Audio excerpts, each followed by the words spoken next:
అసలు స్వామి హనుమ పేరు చెప్తే చాలు. బుద్ధిర్యశో బలం ధైర్యం నిర్భయత్వం అరోగత అజాడ్యం వాక్పటుత్వం చ హనుమత్ స్మరణాత్ లభేత్.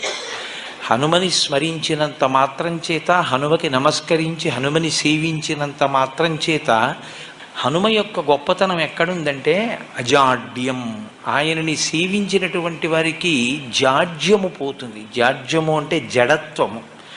జడత్వము అన్న మాటకు అర్థం ఏమిటంటే స్పందన శక్తిని కోల్పోవడం. శ్రీరామాయణంలో రామచంద్రమూర్తిగా శ్రీ మహావిష్ణువు వచ్చే ముందే బ్రహ్మదేవుడు అనేక మంది దేవతల్ని శాసించాడు. రావణ సంహారం అంటే అంత తేలికైన విషయం కాదు. నరవానరముల చేత సంహరింపబడడు కనుక, ఆయన నరవానరముల చేత సంహరింపబడనని వరం అడగలేదు కనుక మీ అందరూ కూడా వానరాంశలలో వెళ్ళండి అన్నాడు. దేవతలందరూ వానరుల యొక్క అంశలలో వచ్చారు.